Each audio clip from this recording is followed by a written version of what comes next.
Muy buenas tardes, sean bienvenidos a esta Jornada Universitaria del Conocimiento 2025 con el eslogan Ciencia que transforma la responsabilidad social. El día de hoy estamos trabajando en el podcast Laboratorio Interdisciplinario con el episodio número 1 titulado ¿Qué significa trabajar interdisciplinariamente, beneficios y retos?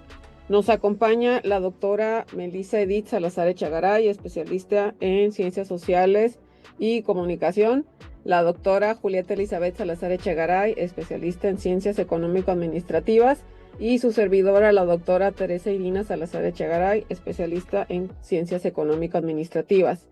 Para iniciar, vamos a estar comentando y discutiendo un tema que es clave, dándole continuidad a nuestro episodio piloto. ¿Qué significa trabajar interdisciplinariamente? Los beneficios y los retos. Nos vamos a iniciar con la definición del concepto. Desde el punto de vista de cada uno, les vamos a dar un par de minutos para que nos compartan qué opinan o incluso si tienen algún comentario que se refiera a los conceptos de multidisciplinario e interdisciplinario. Bueno, se los dejamos al micrófono abierto para que nos den sus puntos de vista. Cualquiera de las dos que inicia, adelante. Bueno, desde mi perspectiva, trabajar interdisciplinariamente implica, como se trata de un cruce transversal a través de diferentes propuestas, de diferentes campos de estudio, algo muy común que a lo mejor se nos facilita a los que estamos en comunicación porque finalmente necesitamos una base que cruza la antropología social, la psicología social, la economía, la sociología, y a veces también tenemos espacio en lo que es la administración y otro tipo de aspectos más aterrizados. Así que bueno, para mí sería finalmente hacer este apartado de cruce en diagonal a través de diferentes campos disciplinares para abordar diferentes temáticas de una forma mucho más completa o más compleja. Creo que la indicada sería más compleja para darle estas nuevas perspectivas que son las que se necesitan actualmente en la sociedad. Yo pienso que aparte de lo que ya mencionaste es verlo desde otro ángulo, o sea, un solo tema, pero verlo de diferentes perspectivas, de diferentes ángulos, porque generalmente nos forman tan profesionalizantes que olvidamos la otra parte. Por ejemplo, en el área contable se nos forma tanto con la parte numérica, la parte de que cuadre, la parte de que debe de salir con los números fríos, que se les tiende a olvidar la parte humana. En el área administrativa se tiende a ver la parte humana y olvidar la parte de los números. Entonces, en ese caso es mezclar las perspectivas para que así se enriquezcan y los jóvenes estudiantes o el público general profesionista vean las diferentes definiciones. Recuerdo un profesor que ya falleció que nos decía la definición de un concepto desde el punto de vista de un autor, dos autores, tres autores, y cuando estás tan joven, inicias la carrera, se te hace hasta confuso ver tantas definiciones del mismo concepto, pero ya que vas madurando comprendes por qué el profesor te lo enseñó y dices, ¿sabes qué? Me está enseñando el punto de vista de diferentes licenciaturas, de diferentes maneras de ver, para que yo así mismo cree mi propio concepto y enriquezca mi manera de ver el mundo. Para mí eso es lo interdisciplinario, darle el valor a las diferentes disciplinas y buscar lo que a mí me va a ayudar y cubrir las posibles deficiencias que yo tenga en mi formación.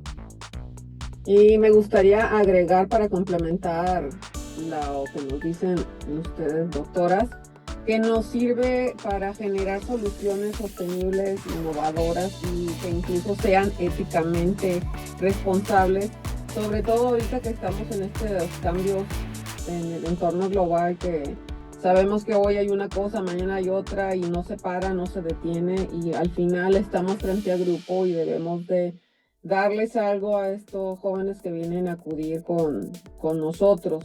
En la siguiente cuestión que tenemos, quisiera que me mencionaran de lo que ya han trabajado o cómo lo han aplicado, la cuestión del un aspecto positivo sobre el trabajar interdisciplinariamente.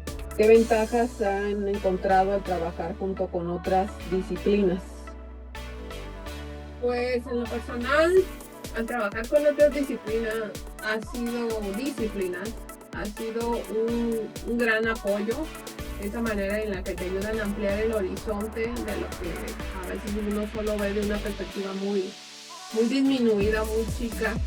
Y en lo personal me ha gustado mucho hacer cruces de investigación con gente de ingeniería, gente que tiene una formación muy estricta, muy cerrada, como son casi siempre las cuestiones de las ciencias naturales, de las exactas, que te obligan a entender que los números no tienen nada de malo cuando trabajas en una perspectiva social, que al contrario te ayudan a simbrar, a darle esa formalidad que necesitas y a empezar a checar otro tipo de detalles que se te estaban pasando, irremediablemente se te estaban pasando.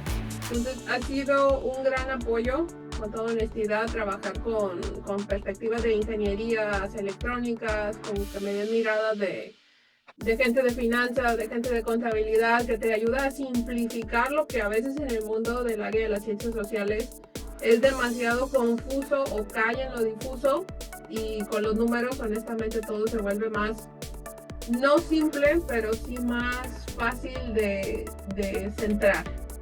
En lo personal esa ha sido la experiencia. A mí lo que me ha gustado mucho es que mi primera licenciatura es de números, muy fría, muy cuadrada, como vulgarmente dicen. Y otras perspectivas me han ayudado muchísimo a abrir más horizontes en el aspecto contrario a lo que menciona Melissa. O sea, a ver la parte más humana, a ver la parte más flexible, a ver otra manera de observar el mundo que no sea tan cuadrada, tan fría. Yo estoy dando clases en una licenciatura que tiende menos a gustarle los números y les enseño, como ellos dicen, números, y eso me ha ayudado a flexibilizar las clases y a ver la manera de pensar de los jóvenes e integrar a lo que ellos mismos están viviendo en el día a día. O sea, no nomás esa es que, bueno, como hoy les estaba explicando la parte de la pérdida del valor de las cosas, no se los puedo explicar como un contador, tengo que explicárselos adecuándolos a las necesidades de ellos. Por ejemplo, estábamos diciendo de la pérdida de valor del edificio. Yo les decía, imagínense la casa de sus papás cuando les dan el mantenimiento, y ellos ya, de ahí pasamos a la parte del negocio, y ellos ya decían, es que sí lo vemos día a día, pero no lo dimensionaban, pues. O sea, me ayuda mucho eso, la convivencia con los jóvenes y con otras disciplinas, a ver que no todo es tan así, tan cuadrado, tan frío, tan preciso y tan exacto. Sí puede serlo, pero necesita el toque humano. Podemos decir que hace que obtengamos una visión integral de los problemas, que nos dé una colaboración y un aprendizaje compartido entre todas estas diversas disciplinas, que se fomente la innovación y la creatividad, porque son finalmente lluvias de ideas, de enfoques novedosos y diferentes estrategias que nos van a aterrizar en un desarrollo del pensamiento crítico, sobre todo en los muchachos, y para obtener una eficiente solución de los problemas. Y como tercera parte de este podcast, ya avanzando, vamos a comentar ahora cuáles han sido los principales retos que han observado al momento de trabajar con otras disciplinas. Doctora Melissa. Los principales retos, uno, aterrizar, porque en las ciencias sociales es más sencillo vagar para llegar, porque precisamente por eso nosotros trabajamos sobre supuestos. Al momento de hacer investigación nos vamos construyendo. Desaterrizarlo como lo hace una ciencia exacta o una postura exacta, es lo que a veces para nosotros es inconcebible, porque significa dejar fuera muchas situaciones, muchas condiciones y muchas variables. Entonces nos obliga a cerrar en cierta manera. Ya cuando lo trasladamos en cuestiones metodológicas como futuras líneas complementarias, ya esa frustración pasa a otro plan, la verdad. Pero de retos siempre ha sido eso, el momento de la confrontación, en la que se da este choque entre una exacta con una social, o que a veces es una social pero más en un sentido más estricto, como sucede en la cuestión del derecho. El derecho, al regirse por cuestiones normativas, también reduce esa salida que puede llegar a tener diferentes interpretaciones, más como lo hacemos a veces en comunicación. Entonces, Desde una perspectiva, esos son la mayor parte de los retos que se van abordando.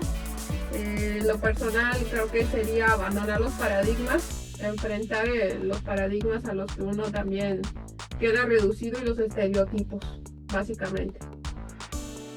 Yo coincido y le agregaría el problema del ego y de la soberbia de decir yo sé más que el otro.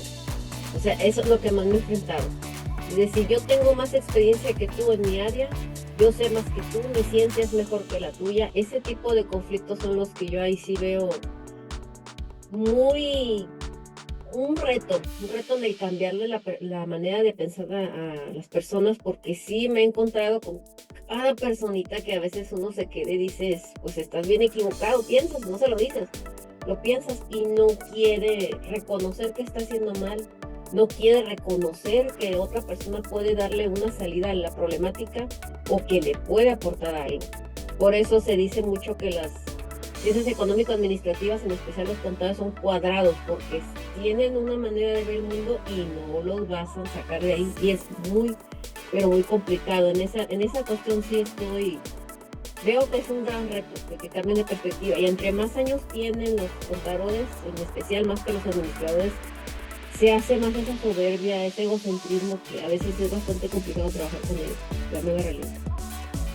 Y yo agregaría que existe lo que es esta resistencia al cambio disciplinar, la dificultad para integrar teorías y métodos y la diferencia en lenguajes conceptuales, que hace pues finalmente que sí se den algunos conflictos también al momento de establecer o querer establecer un liderazgo y una visión para este proyecto que se esté desarrollando. Como parte final de lo que es este episodio 1 y para que sea breve, vamos a hacer una última pregunta rapidita. Si alguien les pidiera un consejo breve porque quiere iniciar un proyecto interdisciplinario, ¿qué se lo daría? ¿Cuál sería el consejo que le darían a esta persona? Que analice bien cuál va a ser su objeto de estudio y de qué manera lo quiere acentuar o para qué lo quiere hacer viable, que no sea solo algo de se me ocurre para aterrizar algo o para quedar bien con alguien o porque necesitaba meterlo, sino que vea que realmente debe de tener una aplicabilidad y de ahí empiece a revisar cuáles son las ciencias que están más fortalecidas en esa área. Que entienda que a veces, por ejemplo, en el caso de los que estamos en las sociales, podemos vernos acotados en aspectos, por ejemplo, financieros o de proyectos aterrizados que otras personas nos pueden fortalecer mejor, pero tal vez sea la opinión más certera de un administrador que la de un ingeniero industrial. Entonces va a depender mucho del área en la que esté investigando, la tiene que revisar a fondo y tiene que partir, ya sabes, desde una perspectiva general hasta irlo aterrizando por el fin que esté buscando, en este caso, cuál va a ser su supuesto de construcción y cuáles son las metas a las que tenga planteadas, porque eso es lo que le va a dirigir, cuál es el área complementaria con la que debe de trabajar. Yo le agregaría que una vez que tengas esa área, lo que dijo Melissa, busques a la persona idónea, porque de nada va a servir que tengas una persona súper capacitada que no tenga una actitud de colaborar, de trabajar en equipo o de que nomás se diga lo que esa persona quiere hacer. Tiene que ser una persona que tenga la flexibilidad de escucharte, de ser escuchado y de trabajar en equipo, porque no sirve que sean muy, muy sabios, muy, muy buenos, pero no puedan trabajar en equipo. No se puede. O sea, lo hemos intentado nosotros con otras personas y no. O sea, si no dicen ellos la última palabra, no funciona y así no se puede trabajar. Agregaría la parte humana a lo que dijo Melissa. Y yo terminaría diciendo que hay que ser muy pacientes, muy tolerantes, pero tampoco quiere decir que se crucen ciertos límites, sino simplemente tratar de mantener el objetivo, la prioridad, si es un proyecto, si son recursos, si es una clase, cuál es el diseño de lo que se está trabajando, pero siempre siendo muy pacientes. Con esto terminaríamos nuestro episodio número 1 del laboratorio interdisciplinario. Agradecemos la participación de las doctoras y los invitamos a que nos sigan escuchando en nuestros siguientes episodios. Hasta pronto.